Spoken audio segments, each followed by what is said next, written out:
Julio Verne. Un expreso del futuro. Leído por Alba para albalearning.com.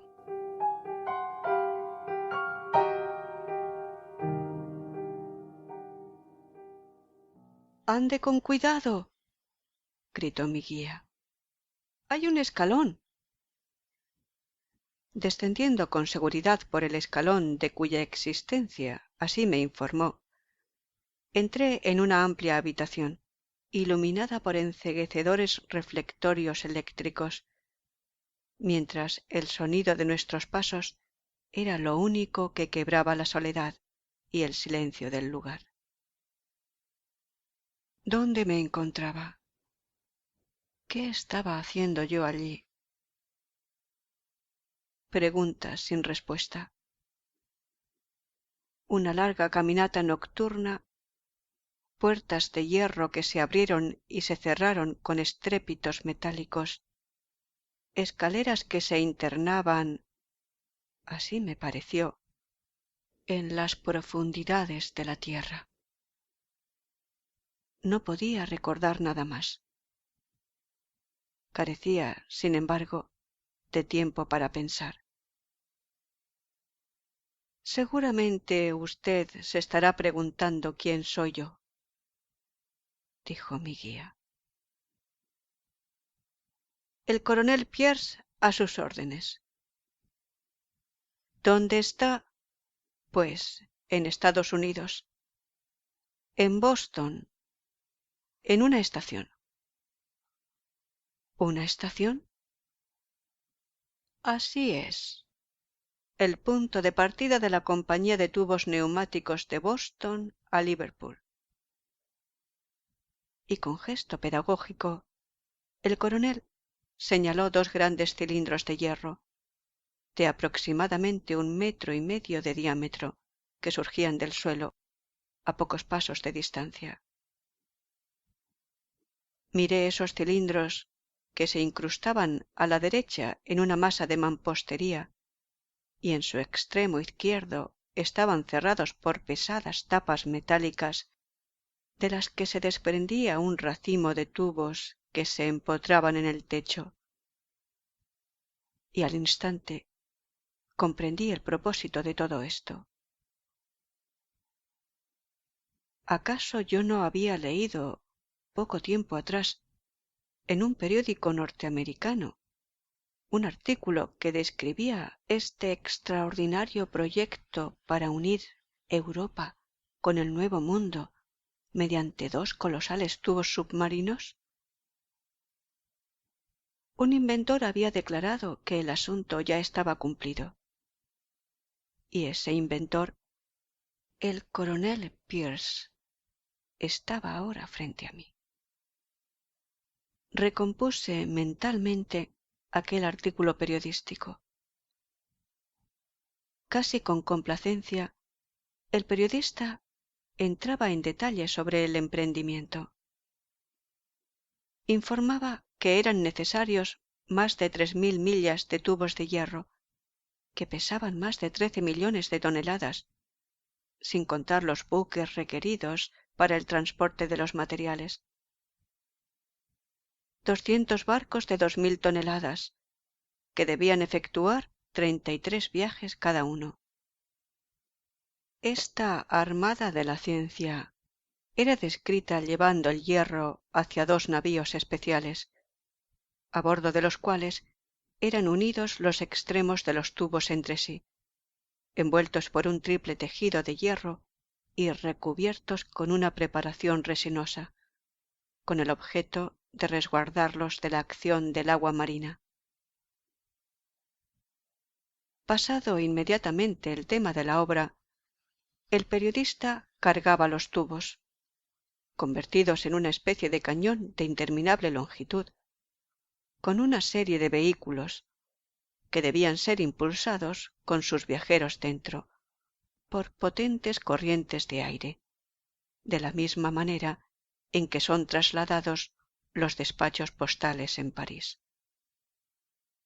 Al final del artículo se establecía un paralelismo con el ferrocarril. y el autor enumeraba con exaltación las ventajas del nuevo y osado sistema. Según su parecer, al pasar por los tubos debería anularse toda alteración nerviosa, debido a que la superficie interior del vehículo había sido confeccionada en metal finamente pulido. La temperatura se regulaba mediante corrientes de aire, por lo que el calor podría modificarse de acuerdo con las estaciones. Los precios de los pasajes resultarían sorprendentemente bajos, debido al poco costo de la construcción y de los gastos de mantenimiento. Se olvidaba o se dejaba aparte cualquier consideración referente a los problemas de la gravitación y del deterioro por el uso. Todo eso reapareció en mi conciencia en aquel momento. Así que aquella utopía se había vuelto realidad.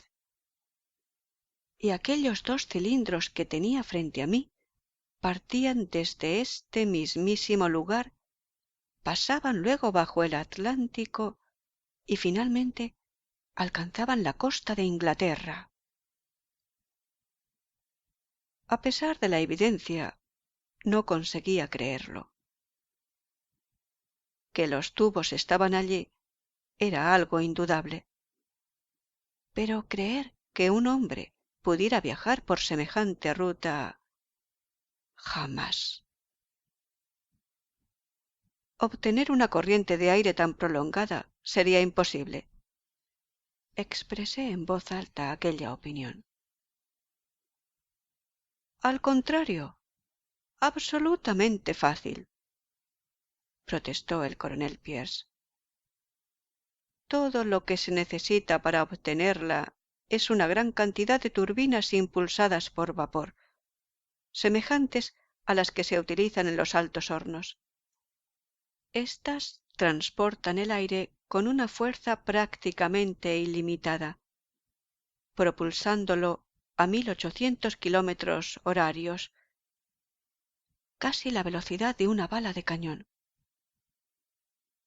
De manera tal que nuestros vehículos, con sus pasajeros, efectúan el viaje entre Boston y Liverpool en 2 horas y 40 minutos. 1800 kilómetros por hora, exclamé. Ni uno menos. ¿Y qué consecuencias maravillosas se desprenden de semejante promedio de velocidad?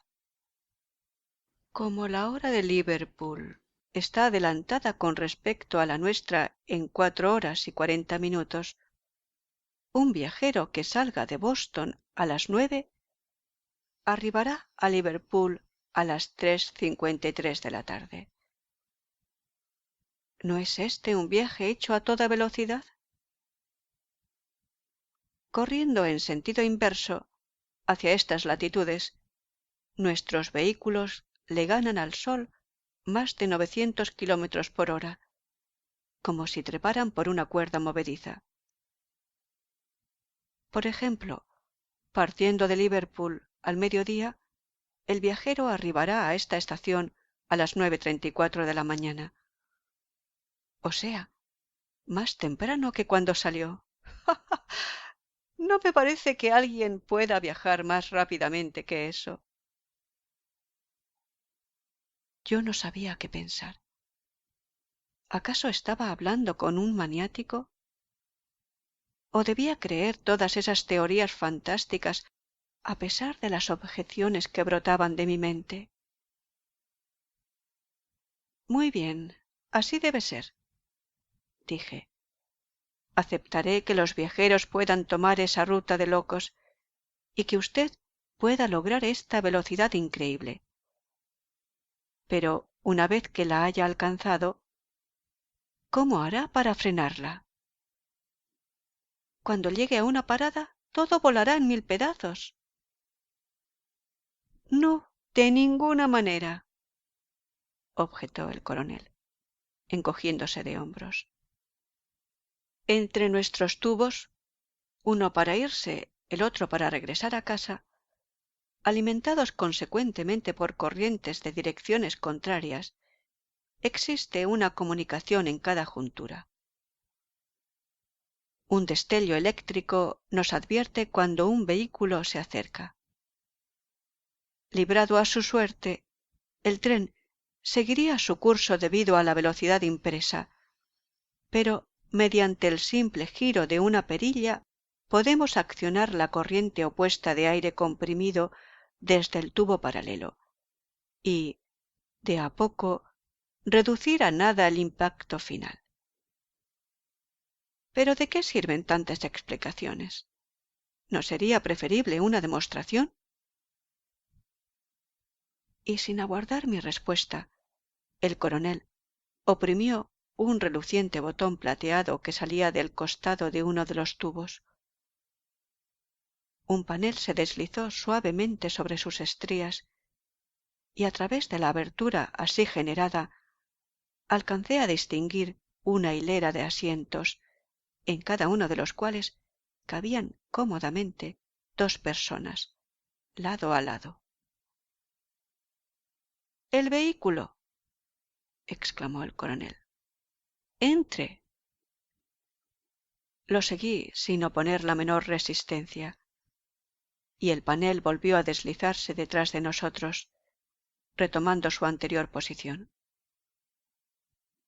A la luz de una lámpara eléctrica que se proyectaba desde el techo, examiné minuciosamente el artefacto en que me hallaba. Nada podía ser más sencillo. Un largo cilindro tapizado con prolijidad. De extremo a extremo se disponían 50 butacas en 25 hileras paralelas.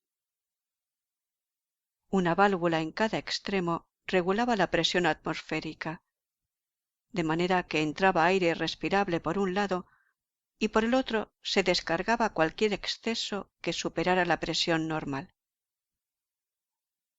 Luego de perder unos minutos en este examen, me ganó la impaciencia. «Bien», dije, «¿es que no vamos a arrancar?». «¿Si no vamos a arrancar?», exclamó el coronel Pierce. «Ya hemos arrancado». «¿Arrancado? Sin la menor sacudida? ¿Cómo era posible?». Escuché con suma atención, intentando detectar cualquier sonido que pudiera darme alguna evidencia. Si en verdad habíamos arrancado, si el coronel no me había estado mintiendo al hablarme de una velocidad de 1800 kilómetros por hora, ya debíamos estar lejos de tierra, en las profundidades del mar, junto al inmenso oleaje de cresta espumosa sobre nuestras cabezas, e incluso en ese mismo instante, probablemente, confundiendo al tubo con una serpiente marina monstruosa de especie desconocida, las ballenas estarían batiendo con furiosos coletazos nuestra larga prisión de hierro.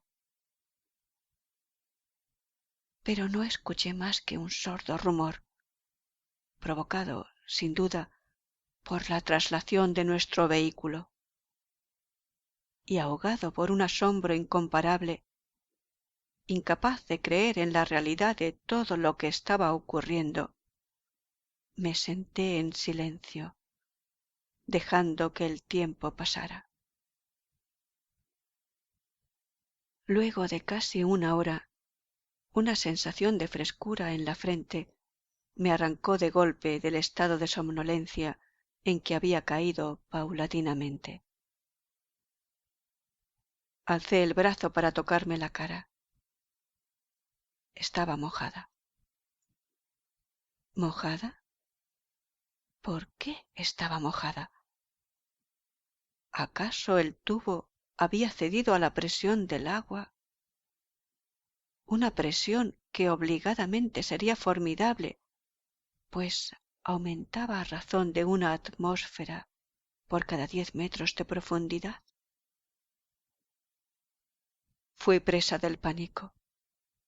Aterrorizado, quise gritar. Y me encontré en el jardín de mi casa, rociado generosamente por la violenta lluvia que me había despertado.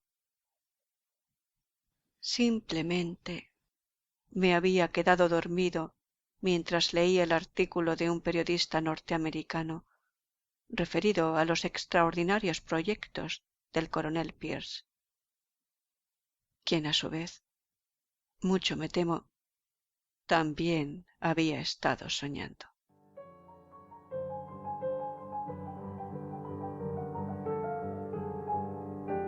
Fin de Un expreso del futuro,